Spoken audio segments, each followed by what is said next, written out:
actually had kind of a rough childhood. Like coming up, I lost both my parents, and I had a brother and sister, and my brother had to get moved away, so I grew up with my sister, and she passed away. So I kind of had like a little bit of a built-up frustration that I guess I was able to channel in a healthy way now. You know, when that kind of stuff happens, it comes with a lot of anger, frustration, and then of course that leads to trouble with the police, and then law enforcement problems, and then school problems, and all that kind of culminated, and then it all turned around when I turned 18 and actually joined the military. I had tried to train multiple places. I tried like karate, taekwondo, stuff like that. I just wanted to be a martial artist, kind of stuff like that. But everything I went to kind of seemed watered down, or almost like it would be really ineffective. And I think a lot of the times, we'd actually kind of spar or stuff like that, and I would just kind of run over people like, oh yeah, you guys, they're not that good. This stuff doesn't really work. So to me, I thought I would do it, but at the same point, I just seemed like I wasn't gonna find that spot that would really, help me progress. My first real gym was actually Sityodtong. I remember I came in the first day, I got my nose broken, my cheek was bleeding, like I just got wrecked. And I remember I was just like, this is where I need to be. Like it just humbled me completely, and I fell in love with it. I remember watching my coach and my buddy Josh sparring, and I was just like amazed and in awe by it. So when I saw that, it kind of got me like a fire where I was like, and then Josh being a champion, my friend willing to train with me, that kind of got me like, man, maybe I can do this. And that's what kind of got me where I switched gears from thinking I could like maybe try it to where I wanted to do it. Before I go into the cage, sometimes I panic, and I'm just a nervous wreck, and I'm just like, oh, I can't breathe. And my coach is like, just shut up and warm up. And I'm like, nah, something's wrong. My arms, I remember that time, man, too.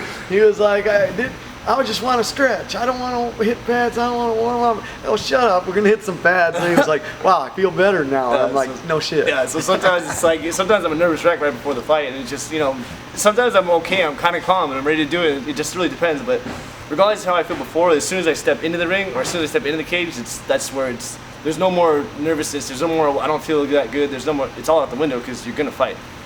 I'm a jokester. I kind of like to play around and goof around, and I don't take myself too seriously.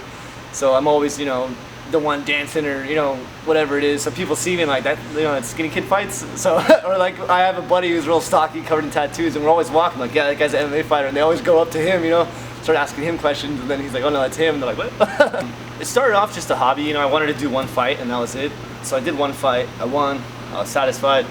And then I came back in the gym, I started training again. I started sparring with guys that, when I first started, I couldn't even, land anything. So I started, getting a little bit better. It kind of amps you up. You see yourself growing.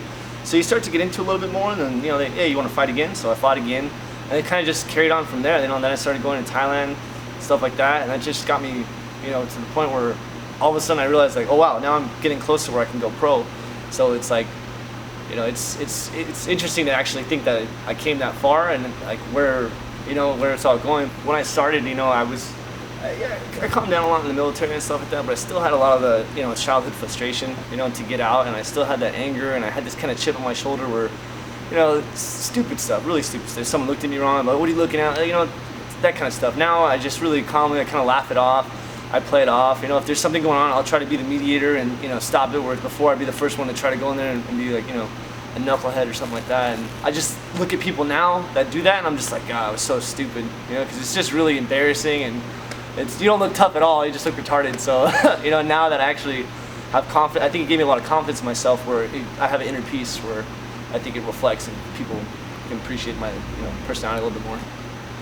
I have a lot of, mentors, my coach, some of the guys that have been here and fighting for a long time, my grandpops, it just really comes down to guys who, tough as nails, stand by the word, what they say is what they mean. That kind of stuff, so I always looked up to that, and I try to, reciprocate that to people I'm training with or students or whatever like that, and I think that's helped me play a big role in, who I am now.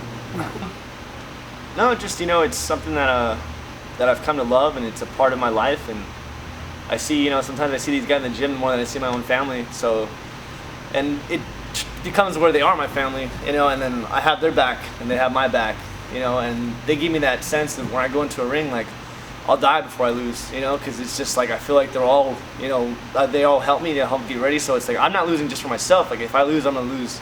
We're all gonna lose, and that's how I feel when I get more nervous when my friends are fighting because I can't do anything. If I'm in the fight, I know okay, try to take control of the situation. But when you're on ringside, you're just heart's beating, heart's racing.